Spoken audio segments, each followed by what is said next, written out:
Hello students, welcome to the Cosmic Center for Learn English. I am Shravan sir and today we are going to learn informal letter. In the last video lecture you had learned the format for the formal letter, okay, how to begin the formal letter, how to end a formal letter and kinds of formal letter.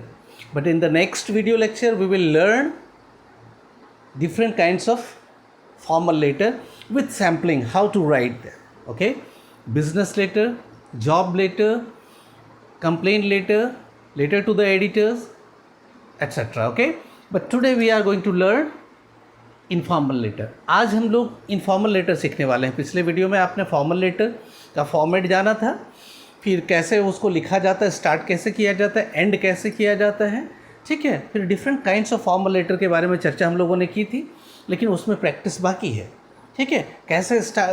कैसे start किया जाता है ये तो मैंने बताया, लेकिन different kinds of जो लेटर हैं फॉर्मल लेटर उसको डिफरेंट वे में स्टार्ट किया जाता है. तो हम लोग सैम्पल के साथ उसको नेक्स्ट वीडियो लेक्चर में देखेंगे.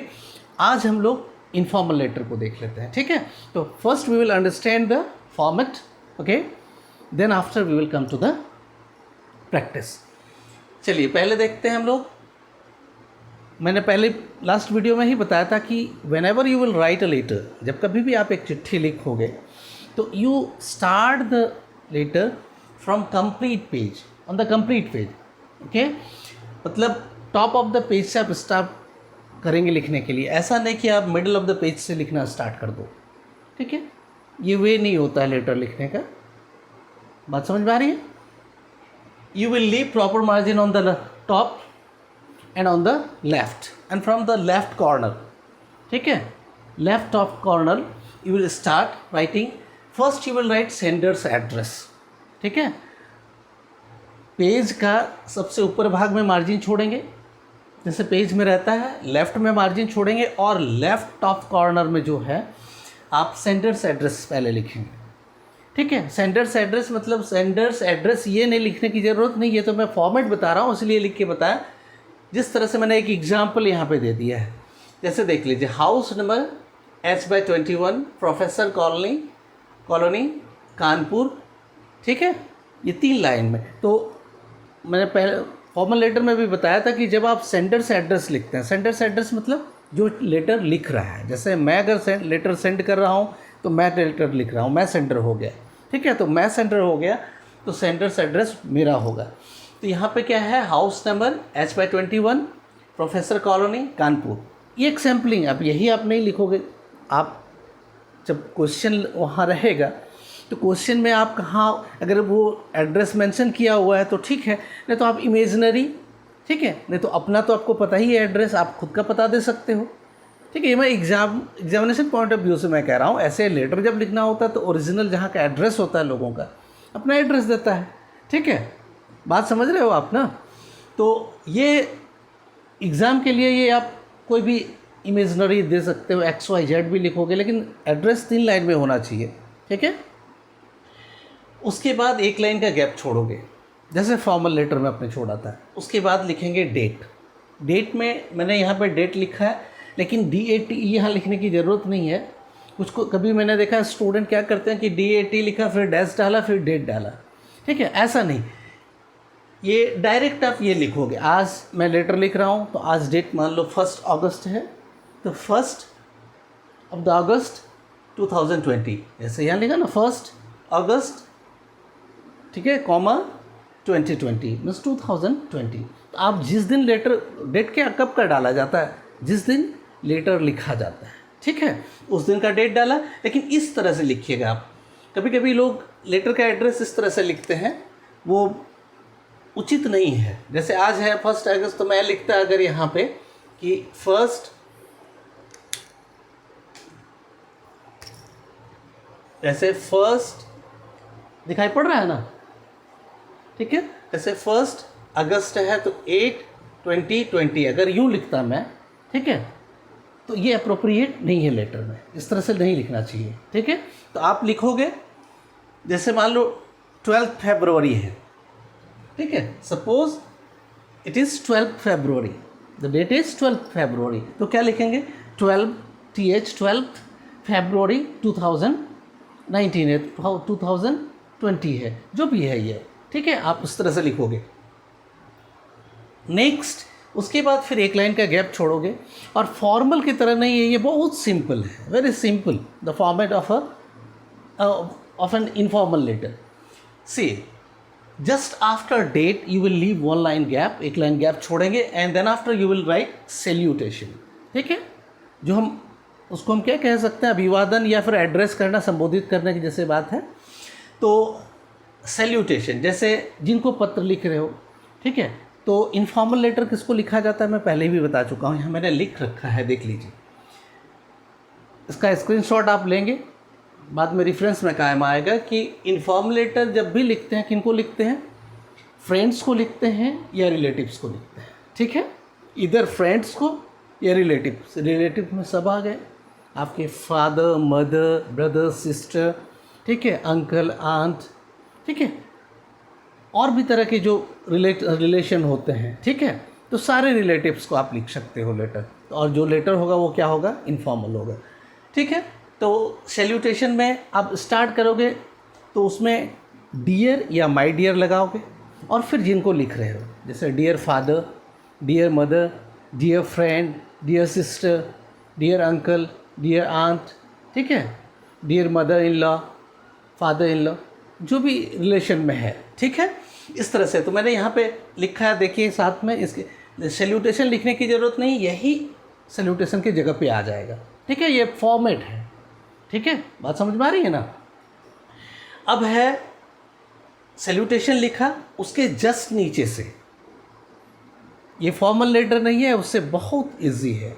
ठीक है, उसमें सब्जेक्ट लिखने की ज़रूरत होती है, फिर उसके बाद सैल्यूटेशन के बाद अगर सब्जेक्ट ऊपर है, ठीक है, और उसके नीचे सैल्यूटेशन है, तो उसका थोड़ा सा गैप वाला प्रॉब्लम है, उसमें गैप बाद में छोड़ते हैं, किसी में पहले छोड़ते हैं, जो मैंने बताया था पिछले फॉर्मल लेटर में, आप उसको देखोगे। अगर आप पिछला वीडियो नहीं देखे हैं, ठीक है, तो ज़रूर देखेंगे आप, नहीं तो फॉर्मल लेटर फिर आप आगे जब बताऊंगा उसका प्रैक्टिस में आएंगे तो उस समय समझ में थोड़ा कम आएगा। फॉर्मेट पहले से समझा हुआ रहेगा, बिगिनिंग कैसे होता है, एंडिंग कैसे होता है, वहाँ तो फिर स्पेसिफिक होगा ना कि किस तरह के लेटर लिखेंगे, उस पर फोकस होगा। ठीक है, बात समझ में आ रही है ना।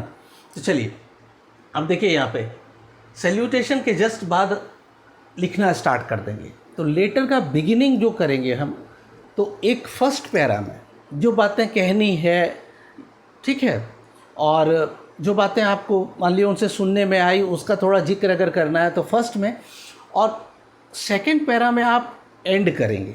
ठीक है, वो एंडिंग पैरा होगा। बात समझ में आ रही है। अगर इस तरह की बात हो तो पैरा 2 से 3 भी हो सकता है, अगर बातें उस तरह की रही, कहीं अगर बातें बीच में बहुत सारी बातें करनी है, उसके बाद फिर कंक्लूडिंग पैरा जो बनाओगे आप, तो ऐसा हो सकता है, लेकिन कोशिश 2 पैरा में उसका एंडिंग हो जाए। ठीक है, तो स्टार्ट, एक तो जो बात जिस विषय पर आप चिट्ठी लिख रहे हो, ठीक है, उससे भी स्टार्ट आप कर सकते हो। सपोज यू नीड मनी, ठीक है, you need money to participate in a picnic. ठीक है, मान लीजिए आपको फादर से पैसे की ज़रूरत है, जब किसी पिकनिक में आप पार्टिसिपेट कर रहे हो, उसमें जाने की आपके पास पैसे नहीं हैं। ठीक है, तो आप डायरेक्ट भी कह सकते हो यहाँ पर। ठीक है, जैसे डियर फादर, ठीक है, our school is planning for a picnic और we will be going to the address this. ठीक है, बात समझ में आ रही है ना। Next week you will add, you will mention time also. So I need this much of money, ठीक है, so I can buy this and that to carry with me.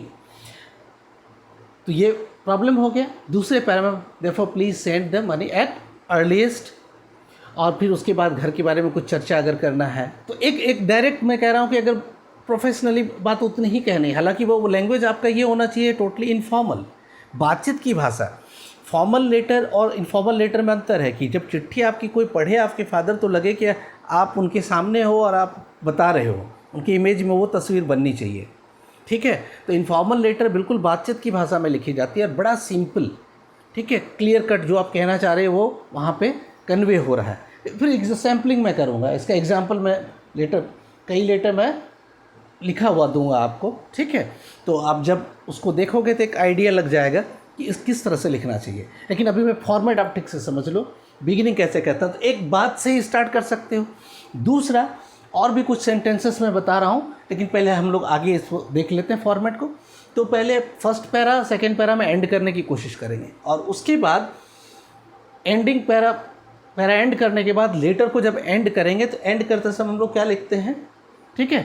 Yours faithfully formal में लिखते थे, या yours truly, यहाँ पे yours sincerely या affectionately, ये दो। इसके अलावा आप रिलेशन में जो ये भी मेंशन कर सकते हो, केवल योर्स भी लिख दिया, नीचे अपना नाम लिख दिया तो चलेगा, या फिर योर ब्रदर, योर सिस्टर, ठीक है, योर डॉटर, योर सन, वो भी लिख सकते हो। लेकिन अगर कुछ याद नहीं आए या आपको अच्छा ना लगे तो ये कॉमन है, योर्स सिंसियरली और अफेक्शनेटली, ठीक है। सिंसियरली सबके साथ लगा सकते हो, और अपने से जो बड़े को लिख रहे हो तो उसमें अफेक्शनेटली आप लिखोगे, ठीक है। ये कॉमन है, बात समझ में आई। अगर फ्रेंड्स को लिख रहे हो या फिर किन्हीं को भी लिख रहे हो तो योर सिंसियरली तो लिख ही सकते हो, लेकिन अफेक्शनेटली अगर लिखोगे तो अपने से बड़े को जो चिट्ठी अगर लिख रहे हो तब अफेक्शनेटली लिखना। और इसके अलावे, ठीक है, in the rest of the cases you can add the relations what you have, ठीक है, जैसे योर ब्रदर, योर सिस्टर, अगर आपको वो अच्छा लगे। और नहीं तो ये कॉमन है, ठीक है। You can write your sincerely to all kind of letter, either to friend or relatives, or if you are writing your relative who are elder to you, you will write affectionately. Is it clear? तो ये format हो गया। अब मैं कुछ sentences आपको बता दूं कि बिगिनिंग कैसे कर सकते हैं। वो सिचुएशन पे डिपेंड करता है, क्वेश्चन पे डिपेंड करता है। तो जब तक हम लोग क्वेश्चन प्रैक्टिस में नहीं करेंगे, प्रैक्टिस में नहीं लेंगे, तब तक फिर ये समझ में नहीं आएगी कि स्टार्ट कैसे करते हैं। लेकिन कुछ कॉमन सेंटेंसेस जो आप याद रखोगे कम से कम, कि वहाँ से हम स्टार्ट कर सकते हैं, और फिर फॉर्मेट के अनुसार मेरा स्कोर जो हो वो कम ना हो एग्ज़ामिनेशन के लिए, ठीक है। बात समझ में आ रही है। ये स्टूडेंट्स के लिए कह रहा हूँ कि जिनको एग्ज़ामिनेशन में लिखना है, जिनके सिलेबस में है, और बाकी लोगों के लिए तो ठीक से समझना है कि हम कोई लाइनें हमें रटना नहीं। और एक दूसरी बात ये मैं कहता हूँ कि किसी भी चीज़ को रटने की कोशिश ना करो। ये लाइनें मैं दे दिया, इसको रटने की कोशिश ना करना, समझो किस तरह से, फिर अपने लैंग्वेज में लिखना चाहिए, ठीक है। लैंग्वेज हमेशा अपना होना चाहिए।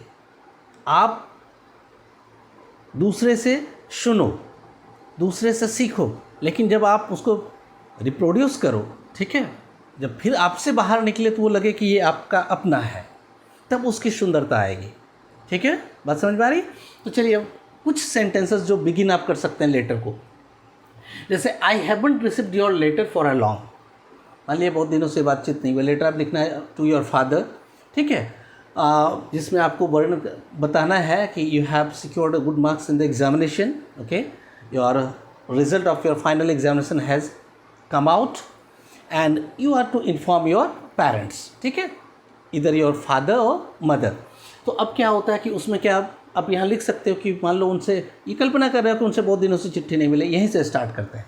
तो पहला line I haven't received your letter for a long time, उसके बाद अपनी बात बताना शुरू कर दो, ठीक है। और फिर बाद में जो एक्सपेक्ट करते हो उनसे, ठीक है, जो अपेक्षा करते हो कि आप लोग, मुझे लगता है कि आप लोग खुश होंगे, ठीक है, और फिर आप जो कुछ चाहते हो उनसे, और लास्ट में फिर उनको रिगार्ड्स, ठीक है, अपने से छोटे को लव कन्वे करते हुए एंड करना है। लेकिन बिगिनिंग मैं बता रहा हूँ, पहले बिगिनिंग देख लीजिए कि I haven't received your letter for a long time, एक तो ये हो गया।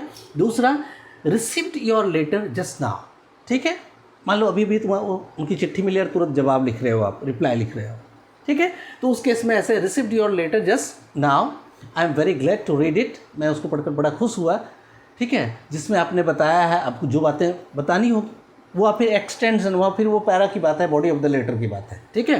तो body of the letter 2 para मैंने एंड करने के लिए यहाँ पे कहा है, तो जैसा लेटर रहेगा। फिर नेक्स्ट है I am in receipt of your kind letter and glad to read it, ठीक है। उसके बाद बात शुरू कर दो, ठीक है, विषय पर आ जाओ।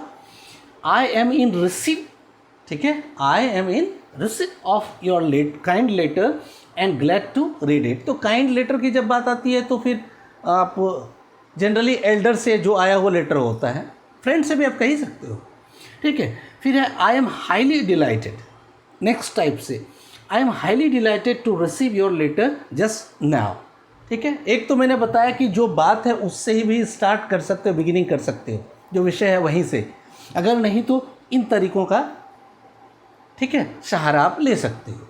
आप इसका स्क्रीनशॉट ले लोगे या फिर आप सुनोगे, अभी पॉज करके सुनोगे और नोट डाउन कर लोगे, ठीक है। नेक्स्ट आ जाओ, एंडिंग, ठीक है। एंडिंग, कन्वे माई रिगार्ड्स, जैसे एंड कर रहे हैं, कंक्लूडिंग पैरा कंप्लीट कर लिया आपने, उसके एंड लाइन में, ठीक है, या पैरा चेंज करके एक लाइन में लिख सकते हो या उसके एंड लाइन, एंडिंग पैरा का लाइन में लिख सकते हो। कन्वे माई रिगार्ड्स, उसको पैरा के बाद एक लाइन में लिखना तो ज़्यादा अच्छा रहेगा। Convey my regards to elders and love to youngers, ठीक है। मान लिया ऐसे चिट्ठी वहाँ लिख रहे हो जहाँ पे आप तुमसे बड़े भी हैं, तुमसे छोटे भी हैं, तो आप कह सकते हो convey my regards, letter end होने के बाद convey my regards to elders and love to youngers, और फिर योर्स सिंसियरली। और सब लेफ्ट में देख रहे हो ना, ओल्ड पैटर्न था जिसमें कि राइट साइड में लिखते थे, एड्रेस भी राइट साइड में, नीचे कंक्लूडिंग जो एंड कर रहे थे आपका एंडिंग वो भी राइट साइड में, योर सिंसियरली अफेक्शनेटली, ऐसा नहीं करोगे, ठीक है। ये लेटेस्ट पैटर्न है, इसको फॉलो करना। अगर वो उसको करते हैं तो क्या होता है कि मार्क्स तो मिल जाएंगे लेकिन वो अप टू डेट नहीं माना जाएगा कि आप अप टू डेट नहीं हो, ठीक है। फिर दूसरा, आई wish you the best of luck. मान लो किसी स्टूडेंट ने किसी स्टूडेंट को कह रहा हूँ, किसी फ्रेंड को आप किसी सफलता पे बधाई दे रहे हो, कॉन्ग्रेट दे रहे हो, ठीक है, ठीक है, बात समझ में आ रही है। तो उस केस में आप एंड करते हुए लास्ट में फिर से आप कह सकते हो I wish you the best of luck, या I wish you all the best for your next examination, for your future, ठीक है, फॉर योर जॉब, जो भी आप कहना चाहो वो लेटर पे डिपेंड करता है कि विषय क्या है उसका, ठीक है। फिर convey my regards to, end करते हुए convey my regards to your father and mother, अपने फ्रेंड्स को अगर लिख रहे हो, बात समझ में आई, या भाई को लिख रहे हो तो convey my regards to mom and dad, बात समझ में आ रही है। तो इस तरह से लेटर को एंड करना। अब हम लोग जब प्रैक्टिस में इसका आएंगे, हम लोग कुछ सैम्पलिंग देख लेंगे नेक्स्ट वीडियो लेक्चर में। पहले फॉर्मल लेटर के सैम्पलिंग देखेंगे, फिर इनफॉर्मल लेटर में हम लोग आएंगे, इसलिए कोई वीडियो मिस नहीं करेंगे और वीडियो आप शुरू से अंत तक देखेंगे। कोई भी वीडियो अगर पूरा नहीं देखते हैं तो आप लाभ उसका नहीं पा पाओगे। और दूसरी बात, आप अगर अच्छा लगे आपको तो लाइक करो, शेयर करो, ठीक है, आप शेयर करना नहीं भूलेंगे, और सब्सक्राइब भी करें, क्योंकि जो मैं लाइव आपके साथ आ पाऊँ तो जब तक आपके सब्सक्रिप्शन उतने नहीं होंगे तब तक आ नहीं सकता, ठीक है। तो फिर ये वीडियो से ही काम चलाना पड़ेगा, फिर लाइव इंटरेक्शन हम लोगों का नहीं हो पाएगा, ठीक है। इसलिए आप लाइक करो, अगर पसंद आए तो शेयर करो फ्रेंड से, और सब्सक्राइब भी करते रहो। सब्सक्राइब करने के लिए अपने दोस्तों से भी कहो, ठीक है। हम लोग अब मिलते हैं नेक्स्ट वीडियो में, बाय।